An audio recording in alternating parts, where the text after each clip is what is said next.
Hey, what is going on, everyone? Welcome back to the channel. So today we are playing our week 2 match against Team OC in the Littleroot Draft League multi-battle. So I'm going to do what I did last week. I'm just going to do a voiceover of it and have an analysis while we're playing the game here, and a kind of a brief description of what we're thinking of as we're going through the motions. So we laid with the Hitmonchan Steelix. We were always going to lead with this lead, regardless, because I think this is our strongest lead we had. Mainly because we have Hitmonchan with the Fake Out, who can also have Mach Punch to proc our own policy if we need to. Also can carry Ice Punch for things like Salamence and Gourgeist and Flygon and stuff like that. But we are carrying the Max Hellstorm on our Steelix as well, which is the Ice Fang, which comes in handy for those ones that we can't hit, like the Salamence and Flygon. We can't hit those super hard. The thought process here was maybe he's going to set up a Trick Room.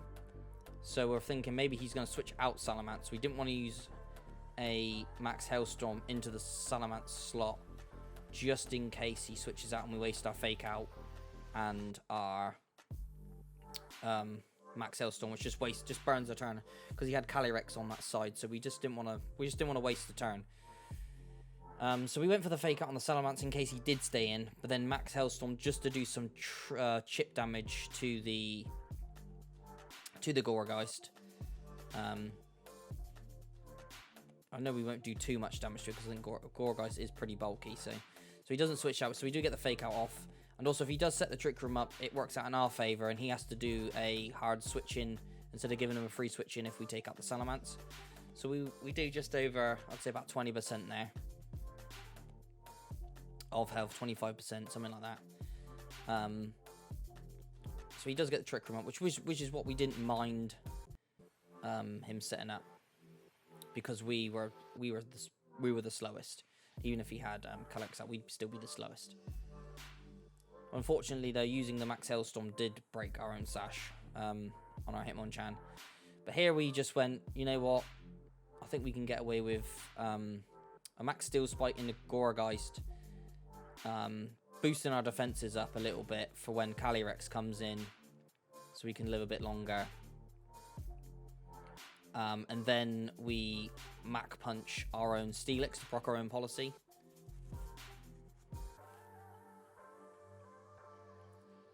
So this is where, again, we're in two minds about Max Hellstorm in the Salamence, but we don't want to give him a free switch in. So we just go for a Max Steel Spike on the Gourgeist and then Mach Punch Steelix. So we proc our own policy here, and we don't actually pick up the KO on the Gourgeist. I think it's pretty close. I think it goes down to Hail this turn. Yeah, we put it on like almost nothing. Must be about 1 or 2 HP there, which is unfortunate because he does get the Will-O-Wisp off here, and that was big because that just nullifies our +2.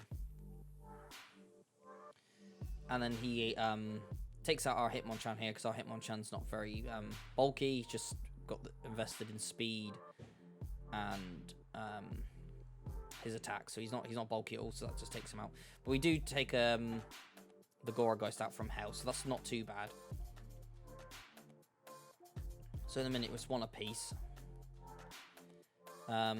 We bring in the Dragonite here, and I think he brings in the Drapion. Mainly we bring in the Dragonite, because our Dragonite's only got a little bit of speed investment, not a lot. And Dragonite's naturally slower than Salamence, so that's why we brought him in, because we could just use a Dragon Claw and that should clean up. But here, again, I still wanted to use the Max Hellstorm just to get rid of this Salamence. But again, I'm more worried about the switch-in, so I'm just predicting the switch-in maybe to the Calyrex, expecting a Hailstorm again, but he didn't switch, which is a good call.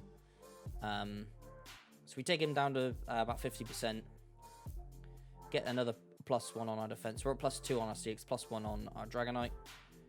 And as you can see here, Dragonite just picks up this KO nicely because he's adamant max attack, so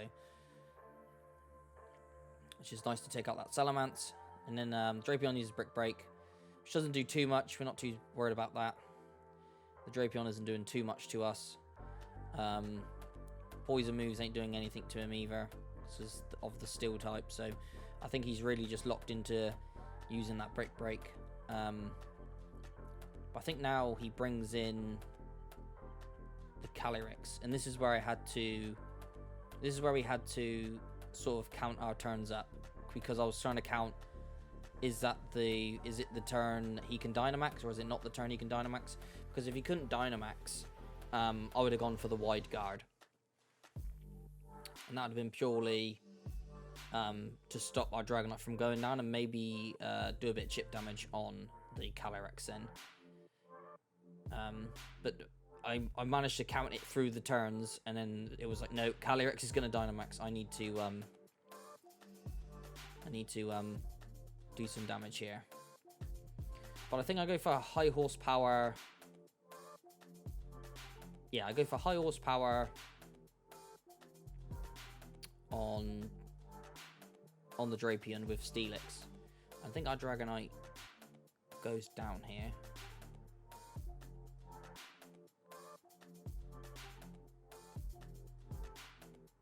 Yeah, I think I was contemplating hitting him, but I'm thinking, no, if he Dynamaxes, we're not going to do nothing. And there was always that thing in the back of your mind, is he weakness policy, is he assault vest? So we didn't want to give him a free weakness policy straight away, if that's the case. I'll just hit the Drapion, hopefully do as much damage as we can, if we can. But this is where the game gets a bit scary. The Calyrex Dynamax is always scary to go against. It's just so bulky, and you're not killing it in one hit at all. But we get the high horsepower off. That's doing a good amount of damage considering our burn. But we are +2. So, but the Max Hailstorm is just going to kill Dragonite here, which was obvious. I think even if we went for a Protect, I think for sure he would have gone down anyway, just because of that huge attack stat he's got. So he's using Brick Break again. So I really think he's just locked into using that just to do extra chip. And we're taking a lot of chip damage here on our Steelix as well, being burnt and obviously having the hail up. I think we bring in Ninetales. Yeah. The reason we're bringing in Ninetales is, one, we change the weather, get rid of that extra chip we have. And it'll set the sun up for Venusaur if and when we want to bring him in. We also run the balloon on Ninetales as well to just in case we had to switch into a ground type move where we needed the sun back up, we'd be okay. So we're just going down on this Drapion here. Ninetales protects to try and stall out Trick Room. Because I'm pretty sure our Steelix goes down here.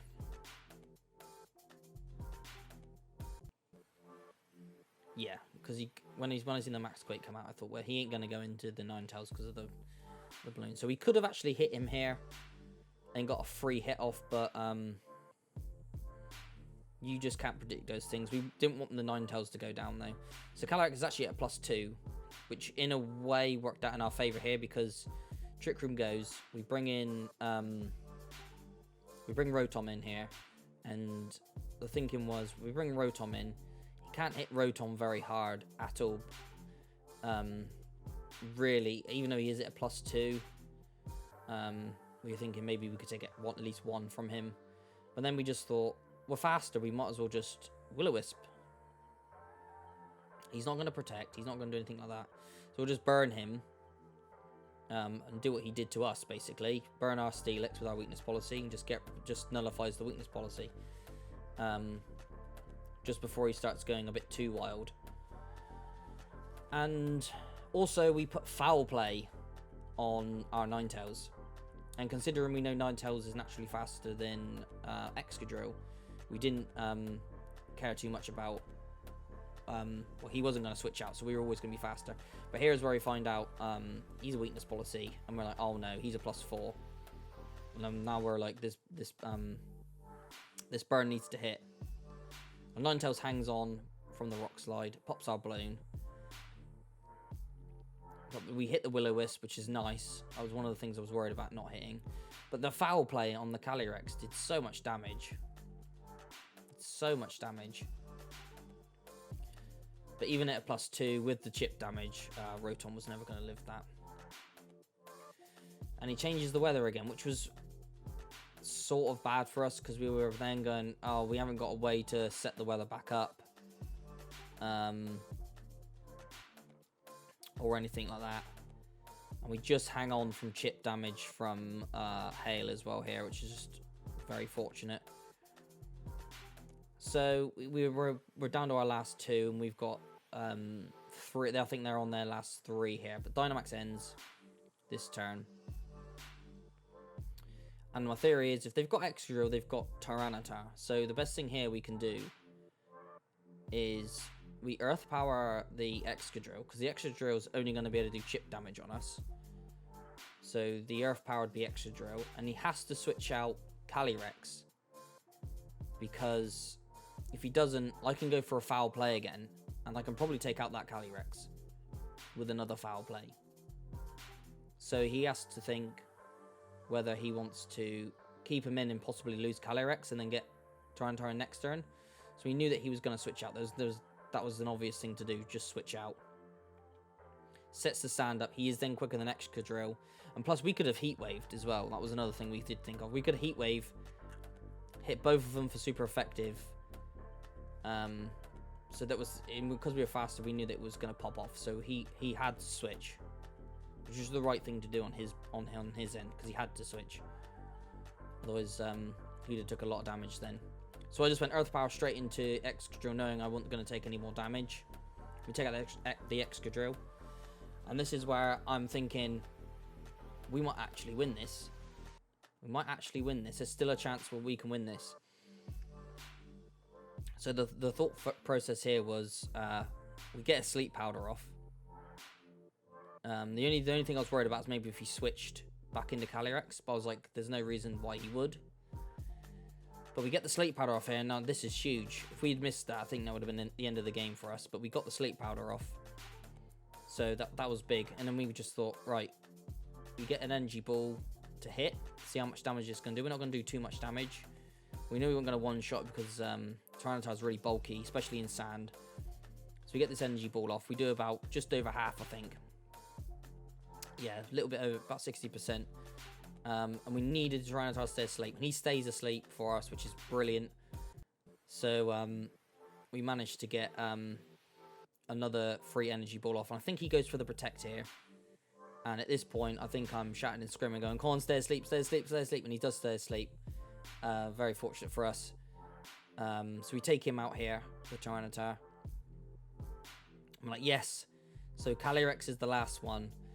And I suspect that he's not expecting the Weather Ball here. The Weather Ball was a last-minute adjustment on our half. I think it was the morning of the match. I was kind of like, well, if I put Weather Ball in, Venusaur can hit things like Calyrex, even if I'm in sun or if I'm in sand. So it was very, very fortunate I made that last call decision, because there was no reason to bring a Poison-type move. All of his Pokemon resisted or just didn't do well against poison, so there's no point of bringing a poison move. So this here was actually huge, bringing the Weather Ball. But that'll be it for this video. We did win this one. GG's around, and yeah, we'll see you in the next one. So we take the win. Peace out.